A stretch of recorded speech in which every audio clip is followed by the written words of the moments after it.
fun when he was leading those troops and firefighters clear barricade lights up State Street, when he was leading those huge crowds at the protest outside the Capitol, and when he was running for Lieutenant Governor of the state of Wisconsin. Please welcome Mahlon.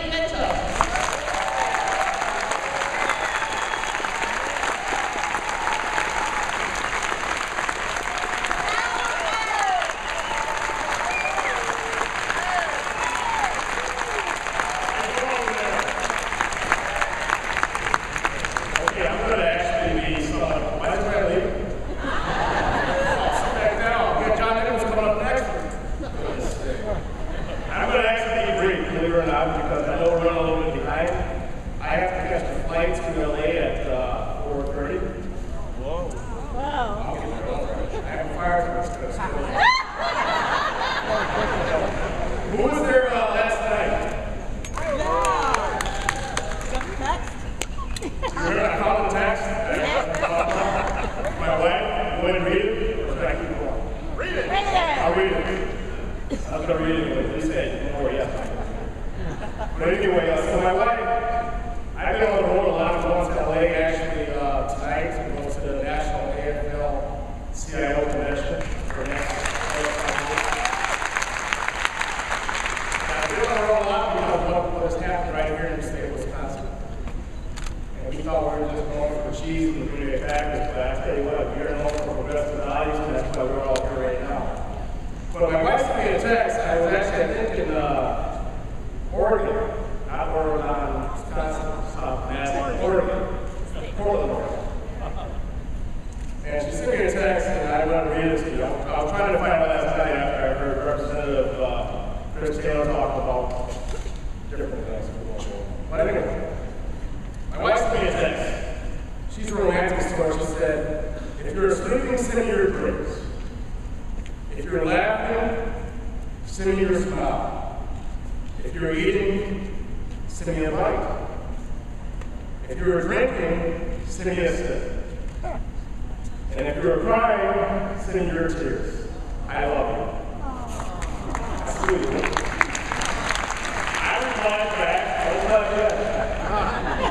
replied back, I'm taking a dump. What should I do?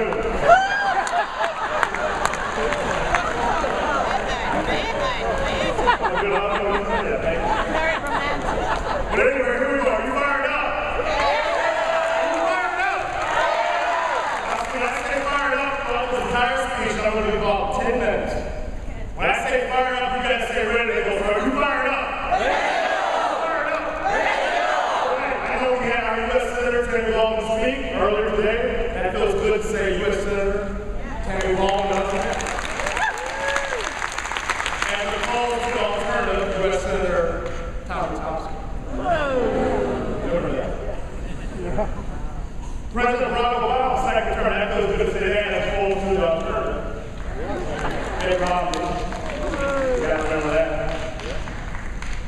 I've had the opportunity over the past couple of years to travel around this country. I've actually been to Kansas, Saskatchewan. I never thought we'd be in Saskatchewan, Saskatoon, Regina, New Hampshire, LA, Oregon, DC, Florida, New York. The talk of all what's happened right here in the state of Wisconsin. Matter of fact, I got back to LA about, I think, a month and a half ago, when we all know that the Koch brothers were trying to buy the LA Times, the Chicago Tribune. Yeah. But because of what we all did, and the fight that we gave back, the Koch brothers were doing it all to buy the LA Times.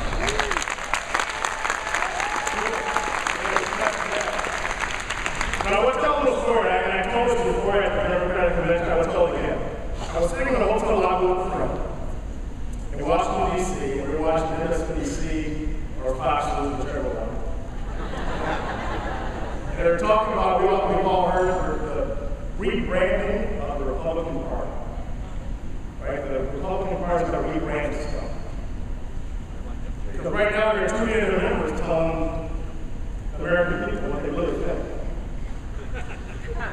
So they want to rebrand themselves. How they can reach out to minorities and garner more minority vote. And my friend, who's a Republican, but he's working on it.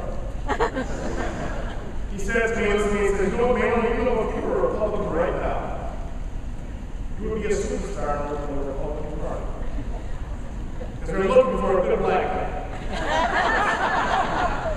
And I thought to myself, wow, to be part of a party that is looking for one good black guy.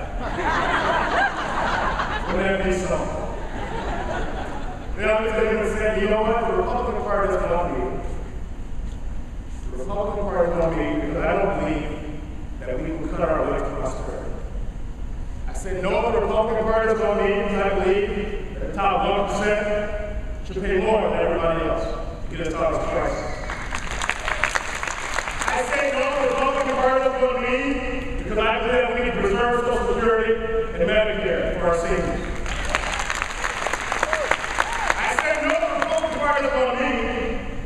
Because I believe that everyone deserves good health care. I say no to the Republican Party about what me because I believe that Governor Walker has been fiscally negligent by not setting up the exchange for the Affordable Care Act.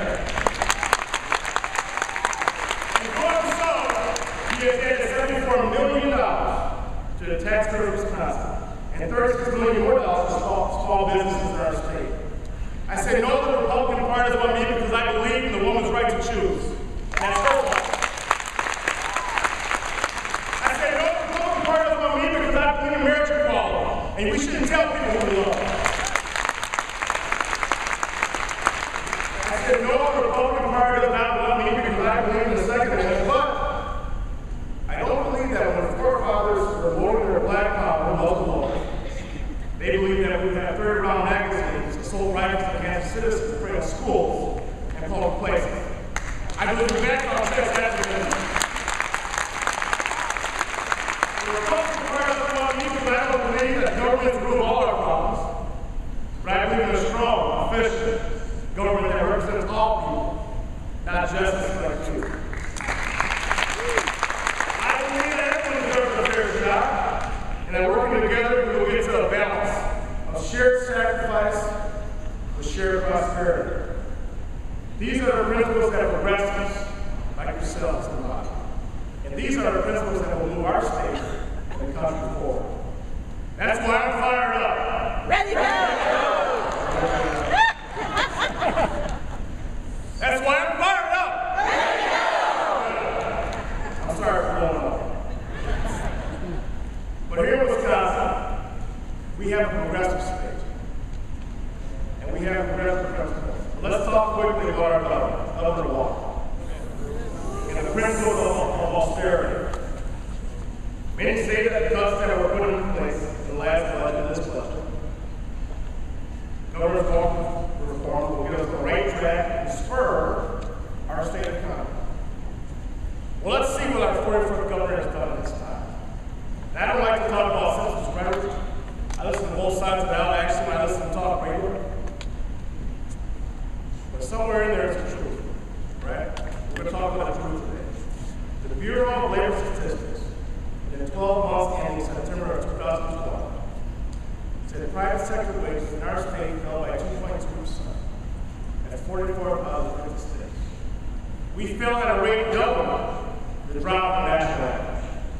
In the same period, because of Governor Walker's austerity measures, wages in the government sector dropped and put us at 49 in the nation. And job creation, because Governor Walker, when he ran, he said, look at me for a job creator. I'm a job creator. In job creation, we were 11 when he took over. Now we all know we're 44th in the nation. Austerity, right? That's what we talk about, austerity. Right now, Wisconsin is struggling more than any other state in the United States of America. But neither Republicans nor Democrats should be proud of these numbers. So what's our governor's answer to this 250,000 job promise that he made?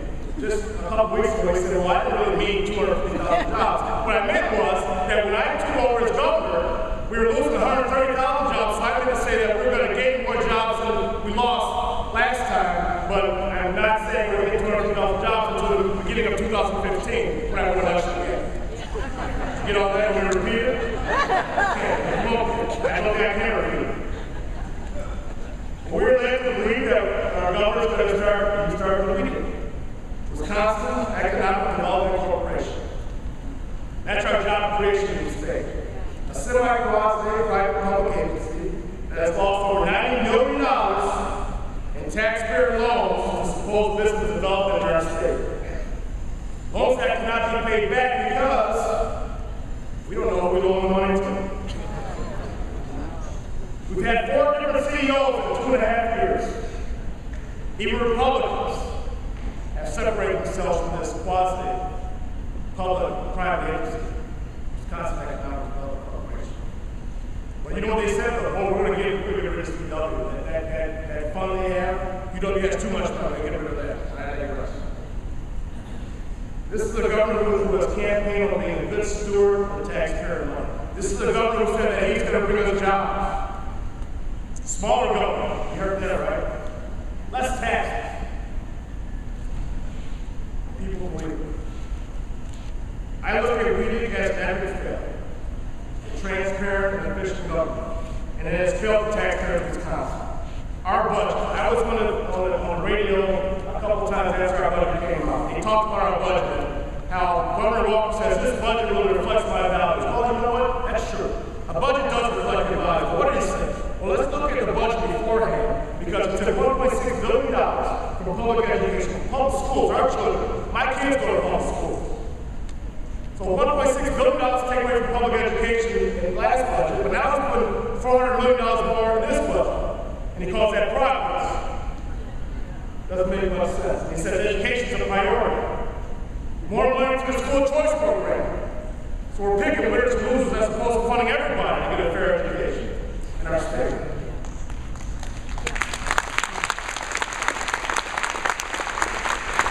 And there is no doubt in my mind that our public dollars, and I pay a lot of taxes just like you do. Our public dollars should go to public education.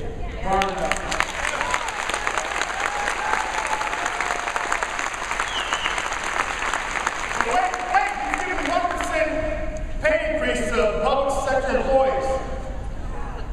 This last one, 1% increase. Well, let's think about 2 years ago, he took about 10% from public sector employees, state employees.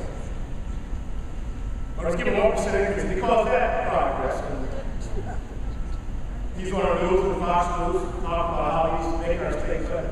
12,000 women used to go to Planned Parenthood, now for the ones right to choose money, or for basic health care. Cervical cancer screenings taken away. That's progress. But it's investment in health. We're not going to accept the Medicaid extension. Denying Medicaid coverage for low-income pregnant women in need of quality health care with both mother and child at risk. I read this morning, and it's kind of off kilter, but I read this morning that North Carolina has to close out a hospital because they are not accepting the Medicaid extension. That's where our country's going right now. A 30% cut to tech colleges. But he says we need more jobs, more skilled workers. There are 39,000 jobs right now that are not being filled because we cannot train people to the level they need to be trained to have those jobs. But it takes money from the state education program. Cut teachers and public employees' salaries by half, making them pay more for their health care and more for their pensions, which was already negotiated beforehand. We already negotiated those benefits. In lieu of raises, we've negotiated those benefits. But he's saying we're going to get more money back in the taxpayers' hands. $343 million tax credits. Actually come out to about, I think, $612 million. So for me, it's about $83 a year. I say, take my $83. Keep my $83. And put it on the I say, keep my $83 and put it on the whole education system. I say, keep my $83 and keep our state in the firefighter and keep officers our state. Make our state safer. Keep my $83. Keep my $83 so we're leading our state. When it comes to student loan debt, keep my $83. So we can be a leader in our state and a leader of the country. So the lower tax brackets don't get hit in the hardest for $83. Voter ID, voter registration, we don't want to talk about that. We had a little symposium about that a minute ago. Voter ID, voter registration, which they call voter ID, is voter suppression. The same people that work against Martin Luther King are the same current day Cold Brothers working against us right now. We got to recognize that. You also talk about the sale of state property. Privatizing everything. We're going to privatize everything at the end of the day. And this time I'm talking about what we want in the city of Mahlon. The biggest city in our state. And I digress. We look at these things and it depresses us. Matter of fact, it takes the wind out of yourself. But you know what? We cannot stop. Because people are hurting. So I hope that when Tammy Baldwin get elected, I hope the President Obama get elected even say, you know what, I'm done. I'm sick of lip drops. I'm sick of staffing phones, banks. I'm sick of walking down my street because we're not winning. But I gotta tell you, we are winning. In the civil rights movement, they did not stop. I would not be able to sit here and talk in front of you right now if the civil rights movement stopped.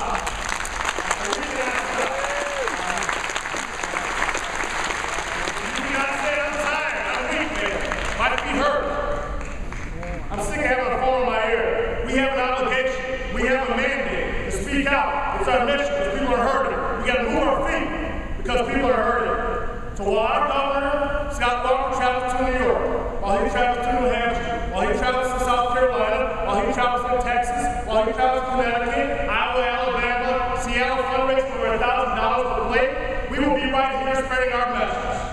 And I will be right here with you spreading our message.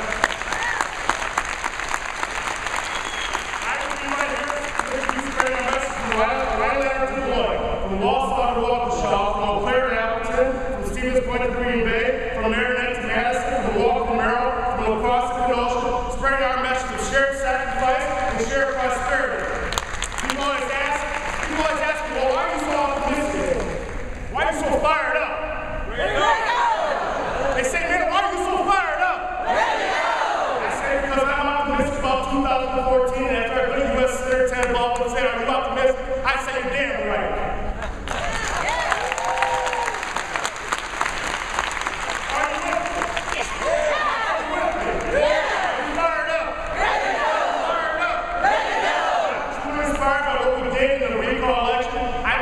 Inspired by what we did in March on our Capitol. Now it's 2014 coming up, and we got to be inspired again. We got to be out there working hard. Our message still has to inspire others to act. Our message should be just one to make our base excited. We need small business to flourish. We need corporations. We need businesses to hire people. We need independence. We need balance. We need more money in the hands of the middle class. But really, the middle class, let's talk about job creation. Really, the middle class are the job creators. Because once there's more money in the middle class, that's what creates jobs. Because then there's more people that need something. More people that need something, quite simply, means more jobs have to be created. And more people are spending money. So we got to make sure we're fired up. Ready to go! Fired up! Ready to go! We have to inspire others to vote. We have to inspire others to vote. Not with a lackluster message, but we want to emphasize our passion, our pain, and our resolve to get back to Wisconsin that we know that we love. One where we compromise and have shared sacrifice that has equal prosperity for all. For those that are not doing so well, and for those that are doing fantastic. We got to get through these tough times together. We got to get through these tough times together. We have to keep our eyes on the prize, as we say. Stay firm. There you go. We cannot wait for this optimism to come to us. We have to inspire. We have to provide. As progressives in this state, we had a busy 2 years. We had a hell of the last 2 years. But I have to call it a question. If not us, then who? If not now, then when? If not Wisconsin, then where? These are not the values that create our state. We know this is not our state. Who better than us to preach about Wisconsin progressive values and get people out to vote? We have the ability to accomplish it, and we have the people that we can provide it. Because this is not just about election wins. Losses was about building a fair and balanced government in our state. As a wise man once said, the cure to ills of democracy is more democracy. We need to have an unshakable spirit towards the fight for good jobs, quality public education, help for the poor, and our slumping state economy. These values should unite us and not divide us. Are you fired up? Ready to go! Fired up! Ready to go! We must find a way to bridge The Republicans, they say have a plan. I was told the other day, the Republicans have a plan. They have a plan for less government, more prosperity. Less government, more prosperity. They talk about freedom and gun rights and less taxes. You know, Mike Tyson said once,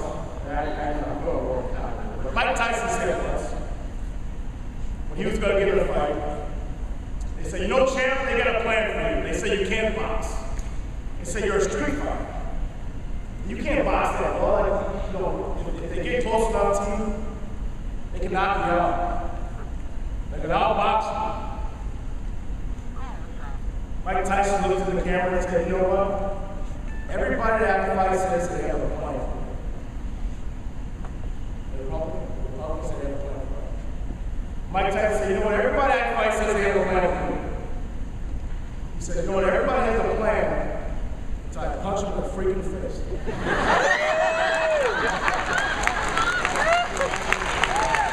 I'm not advocating that we punch anybody in the face. But I think we got to keep giving it to them. There's no doubt in my mind that we have the right to sing at the Capitol wherever the hell we want. And I want to say that. But it is time for us to stop believing the senseless rhetoric about shared sacrifice and that our state is broke, and start working and come on the streets and sing at the Capitol. Make sure that we are there, because if you believe this stuff about our state is broke, we share sacrifice and less government, and our Second Amendment rights, you've been hoodwinked, as my husband said. You've been hoodwinked. You've been bamboozled. You've been led astray. You've been run amok. You've been misled. You've been duped. You cannot believe it. We got to keep working. And we cannot be intimidated. I saw a shirt and I walked here that said, we will not be intimidated. Because you know what I said last night? I don't scratch my head if it doesn't itch, and I don't dance when there's no music. You might wonder what the hell does that mean? It means I will not be intimidated. We will not be intimidated by cronies and politics.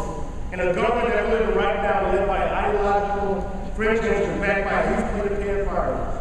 With the puppeteers being out-of-state billionaires from the damn laws constant our citizens. We cannot be deterred. I will not be intimidated. You will not be intimidated. I will continue for the fight continues. We didn't start this fight with the fight they want. It's the fight we're going to get. Will you fight for equal rights? Yeah!